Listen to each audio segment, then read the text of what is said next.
მოგესალმებით, ეს არის გადაცემა მირავესნიკი. დღეს ჩვენ ვისაუბრებთ იმაზე, თუ რაში სჭირდება რუსეთს აფხაზეთში უძრავი ქონება და რაში სჭირდება იქ რუსული ბანკების ფილიალების გახსნა.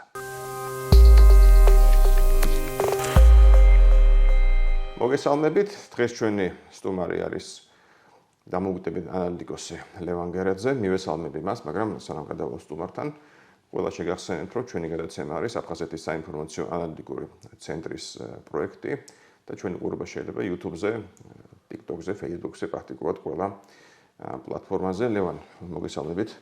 კიდევ ერთხელ დიდი მადლობა.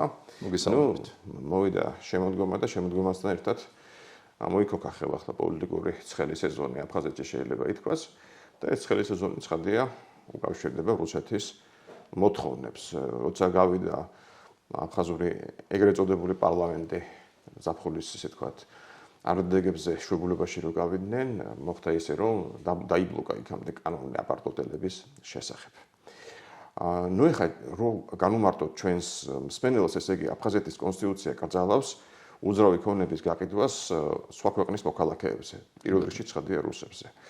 ამის გვერდისავლად სადაც იმითი რომ ესე თქვათ აფხაზებისთვის ეიძულებინათ მათ მიიღოთ კანონი აპარტოტელების შესახებ, რომ რუსებს ქონდათ საშუალება აეშენებინათ იქ რაღაცა კურორტები შეიძლება ითქვას, ხო? იქ დასახლებულნი იყო რუსები.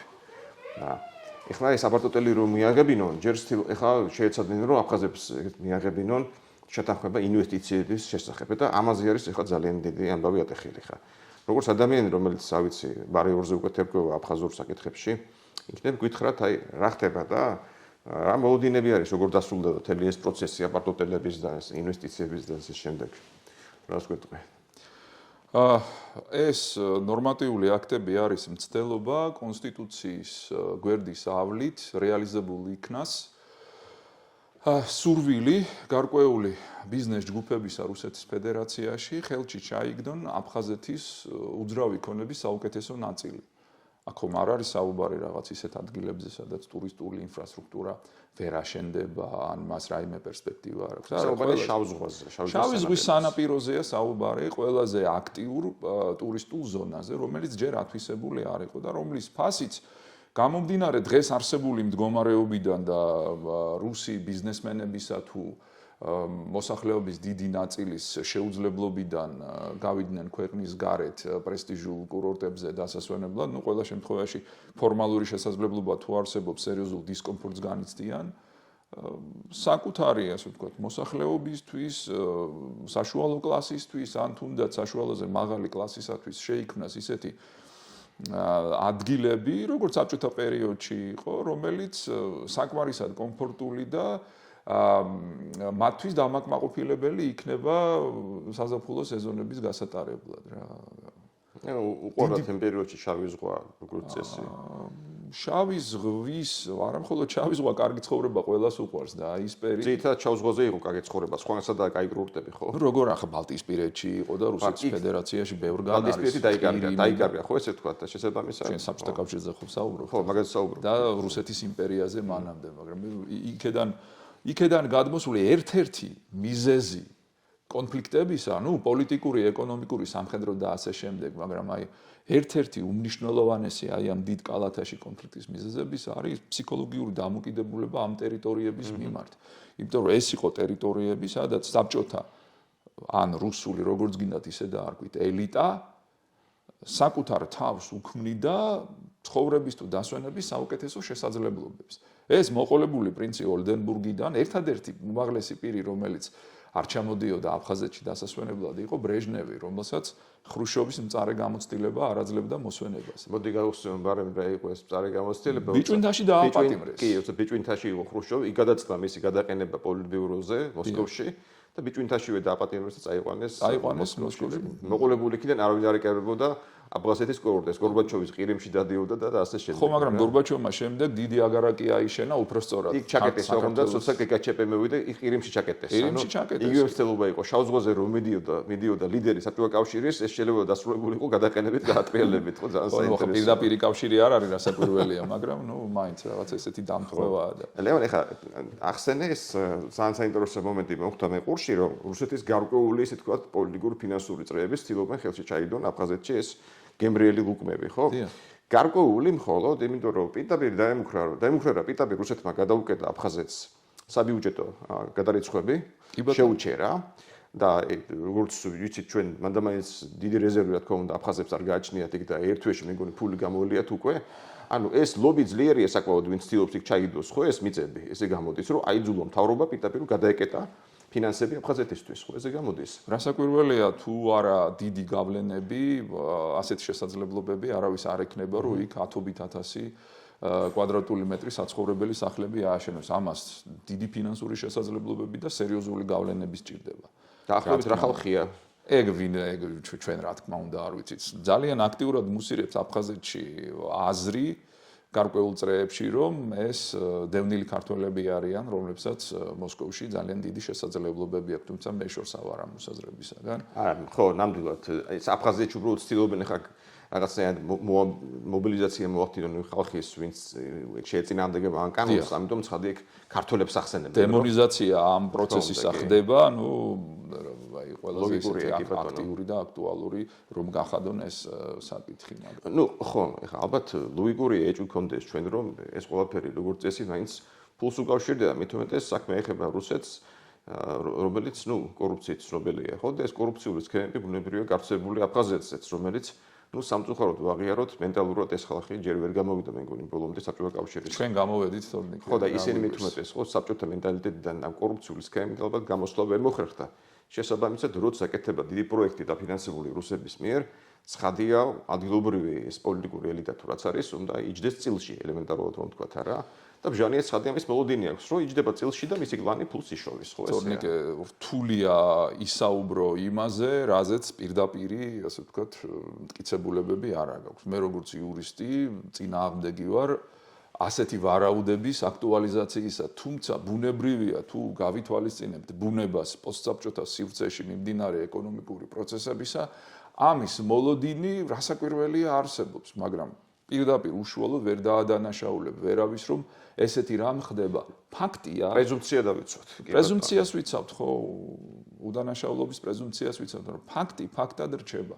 რუსეთის ფედერაციის გარკვეულმა ძალებმა მოახერხეს და აფხაზურ საზოგადოებას ეს გააკეთებინეს.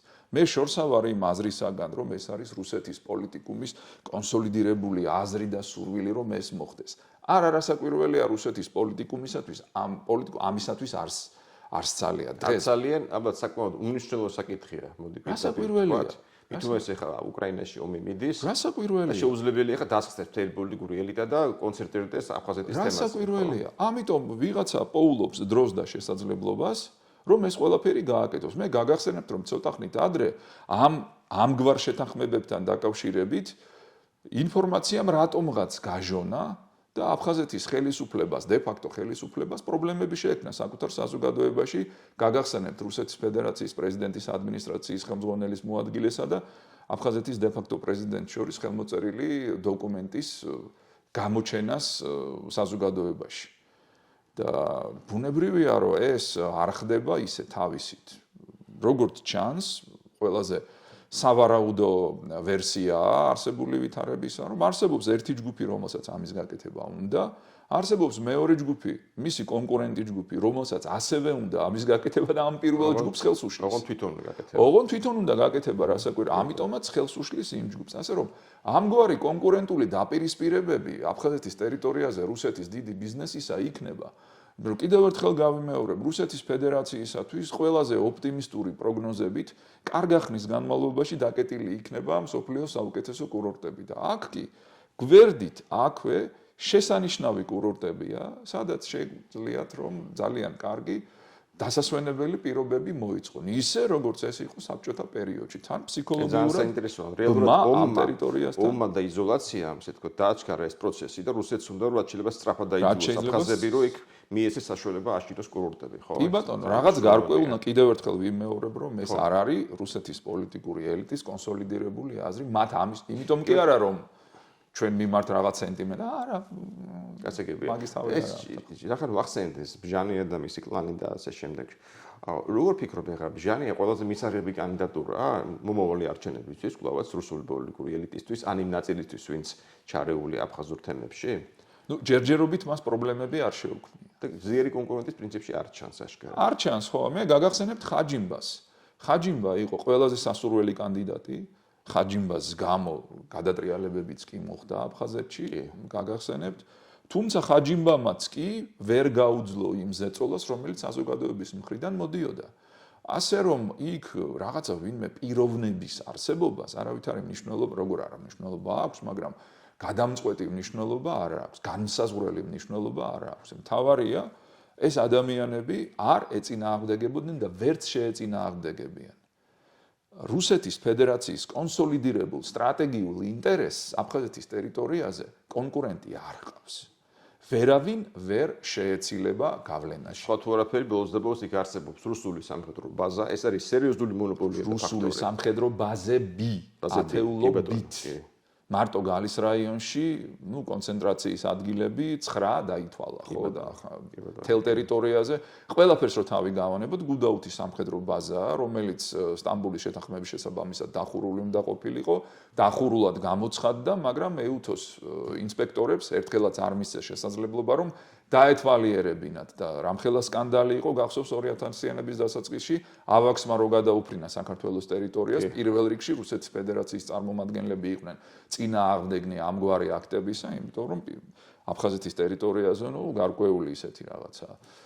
ეს ლეგენდარული მითებით მოსილი, ესე თქვათ, გუდაუთის ბაზა, იქ რა ხდება და ახლოვებით იცის ვინმე? ნუ რა ვიცი, ახლა ლეგენდები ვიცით მხოლოდ და ნუ თავარი ლეგენდა ის არის, რომ გუდაუთის ეგ ლეგენდა არა, სიმართლეა, გუდაუთის სამხედრო ბაზის ასაფრენი ბილიკი არის ზღვის დონეზე დაბლა და ნუ რაღაცა პირველი პერიოდი აფრენიდან ვერაფიქსირებს ვერაფერი. ვერაფიქსირებდა, თორე ახლა მაშინ როდესაც არსებობს სატელიტური შესაძლებლობები და ბევრი სხვაც, ნუ ალბათ უკვე ეს უპირატესობა ისეთი დიდი არ არის, როგორც 80-იან წლებში იყო, მაგრამ ნუ ყველა შემთხვევაში მაინც მას გარკვეული მნიშვნელობა აქვს იქ ბაზირებულ საჰაერო ფლოტს გარკვეული უპირატესობები სხვა ტერიტორიებზე არსებული ბაზებიდან. და კიდევ ერთხელ გავესწროთ, ეს შავი ზღვა რუსებისთვის უმნიშვნელოვანესი ინტერესების სფერო თავის თავად. გასაკვირველია, თვითონ რუსი ექსპერტებიც ამბობენ ხოლმე, რომ აფხაზეთი და ცხინვალის რეგიონი ეს არის საქართველოზე ზემოქმედების შესაძლებლობა, საქართველოს ეს არის სამხრეთ კავკასიაზე ზემოქმედების შესაძლებლობა, სამხრეთ კავკასია ეს არის შუა აზიაზე ზემოქმედების შესაძლებლობა, ყველაფერი კავშირში არის ახლო აღმოსავლეთი და ასე შემდეგ. რა თქმა უნდა, ცენტრალური, ისე თქვა, მდებარეობა გვაქვს ჩვენ, შეიძლება ითქვას კავკასიაში და კავკასიაში საბედნიერო თუ საუბედურო. ხო, აი, ალლაჰ მოუწყის თქვი გინაღამ, იმიტომ რომ აქ ახლო აღმოსავლეთი გამახსენდა.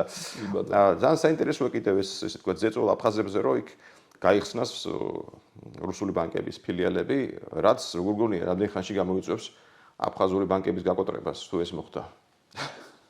დაახლოებით რო თქვა, რამდენიმე კვირა თუ რამდენიმე თვე. არა, ეგ დამოკიდებული იქნება რუსული ბანკების სურვილზე, ეგ განახორციელონ თუ არ განახორციელონ. ხო, ყველაფერი დამოკიდებული იქნება იმაზე, სჭირდებათ მათ თუ არ სჭირდებათ აფხაზური ბანკების იქ არსებობა. ახლა დამოკიდებელი აფხაზური ბანკების არსებობის მე არ მჯერა თელი კაპიტალი მაინც. მეც მივიდა, როცა როგორ არსებობენ, მაინც რუსეთზეა მებული, ხო? კაი, ეს საინტერესო თემაა, აი, ანუ რას გულისხმობ? რა შეჭირდება ესეთი პატარა ბაზარი დიდ რუსულ ბანკს, როგორც არის მაგალითად სბერბანკი. რას მოიგებს თუ შევა აფხაზეთში? ხო, აი შეკითხვა მაქვს.